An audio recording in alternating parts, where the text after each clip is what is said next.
I'm a public health physician. My interest is in the health of populations.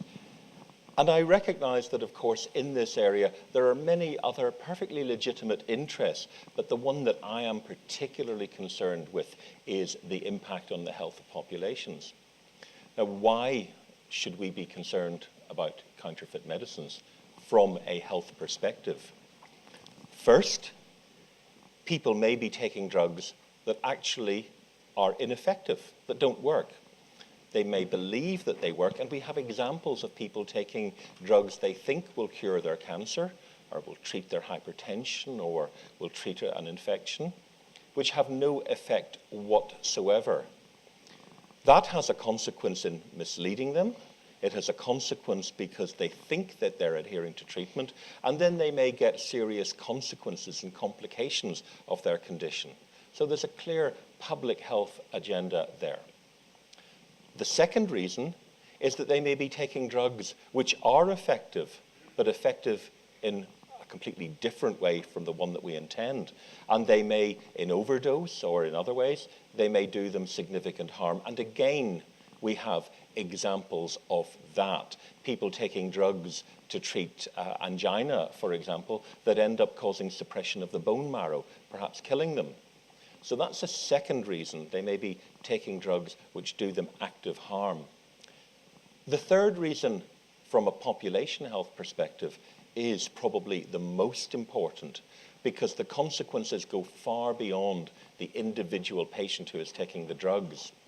And that is where they are taking drugs against some sort of infectious agent. And the most widely investigated is artemisinin in Southeast Asia against malaria. And of course, if you're giving someone with an infection a drug in sub-effective doses, you run a significant risk of encouraging resistance to occur in the microorganism, be it a bacteria or a plasmodium or whatever. And that, in turn, will spread into the rest of the population with profound consequences. You will all be aware that one of the leading threats to global health security at the minute is antibiotic resistance. The constant evolutionary battle that we face against the microorganisms, and counterfeit drugs are a major part of that. Now, from a public health point of view, how do we move forward? There are lots of other issues about intellectual property and so on that are the legitimate concern of others.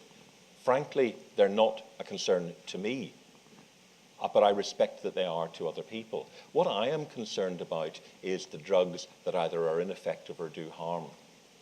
And that means that I want to unpack the definitions that we use, because there is a danger that we conflate some of the issues of harm and intellectual property and so on. So it means that I see four broad groups of drugs. One are the legitimate, legally manufactured, safely manufactured, legally distributed mainstream drugs, which we all want to see given to people who will benefit from them. There are other issues about clinically inappropriate treatment, but we leave that to one side.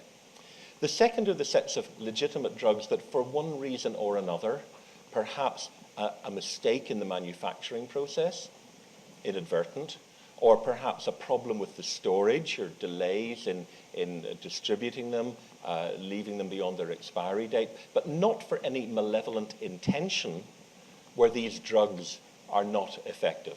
Now, that is an important issue, but it's an issue of regulation.